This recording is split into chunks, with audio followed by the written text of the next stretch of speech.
Hello விவாஸ், இன்னைக்கான ஆன்மீக பதிவில் நம்ம பார்க்க போகிறது ரொம்ப ரொம்ப முக்கியமான ஒரு பயனுள்ள ஆன்மீக தகவலுங்க. அதாவது தற்போது பார்த்தீங்க அப்படின்னா ஆடி கிருத்திகை வருது. அது ரொம்பவே விசேஷமானது. இந்த ஆடி கிருத்திகை அப்படிங்கிறது ஆகஸ்ட் 6ஆம் தேதியா அல்லது 7ஆம் தேதியா அப்படிங்கிற ஒரு கேள்வி மக்கள் மத்தியில் தற்போது எழுந்திருக்கிறது. அதற்கான விளக்கத்தை பார்க்க போகிறோம். அதை தொடர்ந்து இந்த கிருத்திகை வழிபாட்டில் பார்த்தீங்க அப்படின்னா தீப வழிபாடு அப்படிங்கிறது ரொம்பவே முக்கியம். நாம் நம்மளுடைய வீட்டில் இந்த ஆடி கிருத்திகை அன்று தீப வழிபாடு மேற்கொள்ளும் பொழுது நமக்கு ஏற்படுகின்ற அதீத நன்மைகளை பற்றியும் அந்த தீப வழிபாடு எப்படி செய்யணும் அப்படிங்கிறத பற்றியும் பார்க்க போகிறோம். ஸோ இந்த பதிவு உங்களுக்கு மிக பயனுள்ள விகிதத்தில் இருக்கும். வீடியோவை ஸ்கிப் பண்ணாமல் கடைசி வரைக்கும் பாருங்கள்.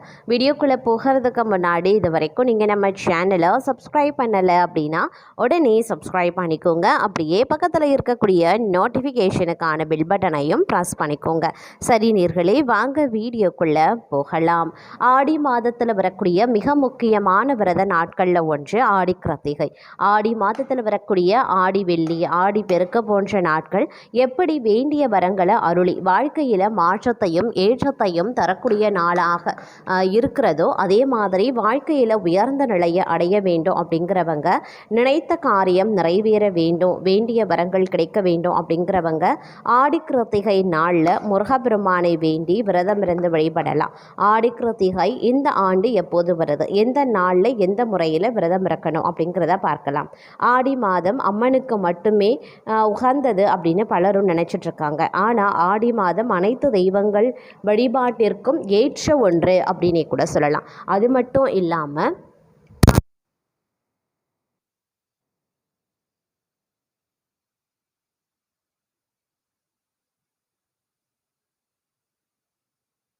தெரியாத ஒரு விஷயங்க. ஆடி மாத செவ்வாய்க்கிழமைகளில் விநாயகருக்கு விரதம் இருந்து வழிபடுறது சிறப்புக்குரியது. அதே மாதிரி ஆடி மாதத்தில் வரக்கூடிய அனைத்து பிரதோஷங்களும் ரொம்பவே சக்தி வாய்ந்தது அப்படின்னே சொல்லலாம். ஆடி மாத பௌர்ணமியில் பெருமாள் வழிபாடு செய்வது கேட்ட வரங்களை தரும் அப்படிங்கிறது நம்பிக்கை. அந்த வகையில் ஆடி மாதத்தில் முருகப்பெருமானுக்குரிய மிகவும் சிறப்புக்குரிய முக்கியமான வழிபாட்டு நாளாக கருதப்படுவது அப்படின்னா ஆடி கிருத்திகை வழிபாடு அப்படின்னே சொல்லலாம். இந்த ஆடி கிருத்திகையினுடைய சிறப்புகள் அப்படின்னு பார்த்தோன்னா, பொதுவாக முருகப்பெருமானுக்குரிய மிக முக்கியமான விரதங்களில் ஒன்று கிருத்திகை விரதம். வாழ்க்கையில் உயர்ந்த பதவியை அல்லது உயர்ந்த நிலையை அடைய வேண்டும் அப்படிங்கிறவங்க கிருத்திகை நட்சத்திரத்தில் முருகப்பெருமானை விரதம் இருந்து வழிபடலாம். உயர் பதவி அப்படின்னா வேலையில் கிடைக்கக்கூடிய பதவி, உயர்வு மட்டும் கிடைக்காது. திருமணம், குழந்தை வரம், வேலை, நோய் தீர வேண்டும் அப்படின்னு பல என்ன வேண்டுதல்கள் இருந்தாலும் அதை நிறைவேற வேண்டும் அப்படின்னா கார்த்திகை நட்சத்திரம் வரும் நாட்களில் முருகப்பெருமானுக்கு விரதம் இருந்து வழிபடுவது சிறப்பு. கார்த்திகை நட்சத்திரத்தில் முருகனுக்கு விரதம் இருந்தால் நினைத்தது நடக்கும், வேண்டியது கிடைக்கும் என்பது பக்தர்களின் உறுதியான நம்பிக்கையாகவே இருக்கிறது. சரி, ஆடி கிருத்திகை எப்போ வருது அப்படின்னு பார்த்தோன்னா, கிருத்திகை நட்சத்திரத்தினுடைய துவக்கம் ஆகஸ்ட் மாதம் 6ஆம் தேதி மாலை 6:18 மணிக்கு ஸ்டார்ட் ஆகுது. அதே மாதிரி கிருத்திகை நட்சத்திரத்தினுடைய நிறைவு நாள் அப்படின்னு பார்த்தோன்னா ஆகஸ்ட் 7ஆவது தேதி மாலை 4:51 மணிக்கு முடிவடையுது. கிருத்திகை நட்சத்திரம் ஆகஸ்ட் 6ஆம் தேதி மாலை தான் துவங்குகிறது. இதனால் ஆகஸ்ட் 6, ஆகஸ்ட் 7 இரண்டில் எந்த நாளை ஆடி கிருத்திகையாக எடுத்துக்கொண்டு விரதம் இருப்பது அப்படிங்கிற குழப்பம் பக்தர்களிடத்தில் ஏற்பட்டிருக்கு. பொதுவாக கிருத்திகை விரதம் அப்படிங்கிறது பரணி நட்சத்திரத்தில் துவங்கி கிருத்திகை நட்சத்திரத்தில் நிறைவு செய்ய வேண்டும். அந்த விதிகளின் படி பார்த்தோம் அப்படின்னா ஆகஸ்ட் 6ஆம் தேதி அன்று தான் பரணி, கார்த்திகை 2 நட்சத்திரங்களுமே இருக்கிறது. அதனால் அந்த நாளில் ஆடி கிருத்திகை விரதத்தை இருக்கலாம். திருத்தணி உள்ளிட்ட பெரும்பாலான முருகன் கோவில்களில் ஆகஸ்ட் 6ஆம் தேதி தான் ஆடி கிருத்திகை விழா கொண்டாடப்பட உள்ளது. சில கோவில்களில் பூஜை விதிகள் மாறும் அப்படிங்கிறதுனால சில கோவில்களில் ஆகஸ்ட் 7ஆம் தேதி ஆடி கிருத்திகை விழா கொண்டாடப்படும். தங்களுக்கு அருகில் இருக்கக்கூடிய முருகன் கோவிலில் எந்த நாளில் ஆடி கிருத்திகை விழா கொண்டாடப்பட உள்ளது அப்படிங்கிறத விசாரித்து அந்த நாளில் நீங்கள் விரதம் இருந்து வழிபடலாம். ஆடி கிருத்திகை விரதம் இருக்கக்கூடிய முறை, பரணி நட்சத்திரம் அன்று அதிகாலையிலேயே விரதத்தை துவங்கிடணுங்க. முழு நேரமாக உபவாசம் இருக்கிறவங்க கண்டிப்பாக இருக்கலாம். அப்படி முடியாதவங்க ஒருவேளை மட்டும் உபவாசமாக இருந்து பகலில் இலை போட்டு முருகனுக்கு படைத்து விட்டு மாலையில் விரதத்தை நிறைவு செய்து கொள்ளலாம்.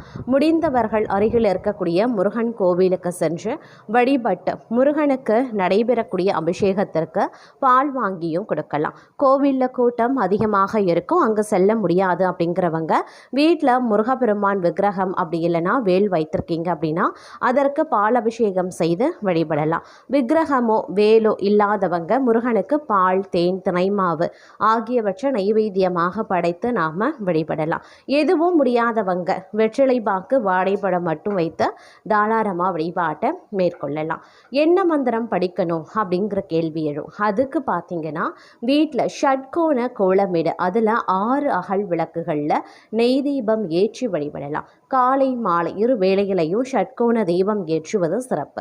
வீட்டில் விளக்குகளை ஏற்றி வைத்து முருகனுக்குரிய கந்தர் அலங்காரம், கந்தர் அனுபூதி, கந்தர் அந்தாதி, திருப்புகழ் போன்ற ஏதாவது ஒரு பாடலை பாடலாம். ஏதாவது குறிப்பிட்ட வேண்டுதலை முன்வைத்து அந்த வேண்டுதல் நிறைவேற வேண்டும் என்பதற்காக விரதம் இருக்கிறவங்க அவர்களின் வேண்டுதல்களுக்கு ஏற்ற திருப்புகழை படைத்து முருகனை மனதார வழிபாடு பண்ணலாம். சிலர் முருகனுக்கு ஏதாவது வேண்டுதல் நிறைவேற்ற வேண்டும் அப்படின்னு வேண்டியிருந்தால் அவற்றை இந்த நாளில் நிறைவேற்றுவது சிறப்புக்குரியதாக பார்க்கப்படுகிறது.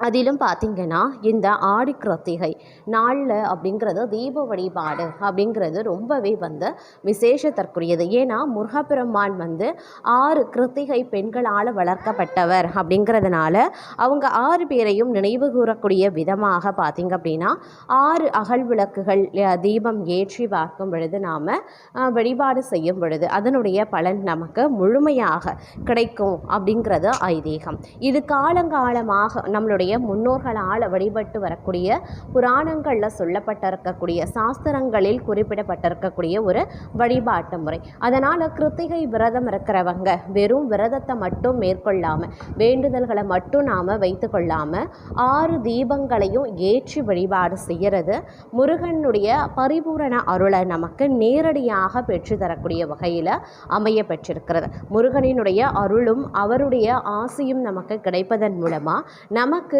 நம்மளுடைய வேண்டுதல்கள், நம்மளுடைய வாழ்க்கையில் இருக்கக்கூடிய எண்ணல்கள் அனைத்துமே தீர்ந்து நமக்கு பார்த்திங்க அப்படின்னா அலாதியான பலமும் முன்னேற்றமும் வாழ்க்கையில் இருக்கும் அப்படிங்கிறது ஐதீகம். அதனால் கிருத்திகை விரதத்தன்று நாம் எந்த வழிபாட்டு விரதத்தை மேற்கொண்டாலும் சரி அகல் விளக்கு தீபத்தை ஏற்றுவதை மட்டும் எக்காரணத்தை கொண்டும் மறக்கக்கூடாது. அதிலும் 6 தீபங்களை ஏற்றி வழிபாடு செய்கிறது ரொம்பவே பார்த்திங்கன்னா விசேஷத்திற்குரியது. அதனால் முடிஞ்ச வரைக்கும் பார்த்தீங்க அப்படின்னா இந்த கிருத்திகை நாளில் நீங்கள் விரதம் இருக்கும் பொழுது படையலிடும்போது உங்களுடைய வழிபாட்டு முறைகளை மேற்கொள்ளும் போது கண்டிப்பான முறையில் 6 தீபங்களை ஷட்கோண கோலமிட்டு நீங்கள் வழிபாடு செய்து வருவதன் மூலமாக அனைத்து வித நன்மைகளையும் உங்களால் நிச்சயம் அடைய முடியும் அப்படிங்கிற ஆன்மீக தகவலோடு இன்றைய பதிவினை நாம் நிறைவு செய்து கொள்ளலாம்.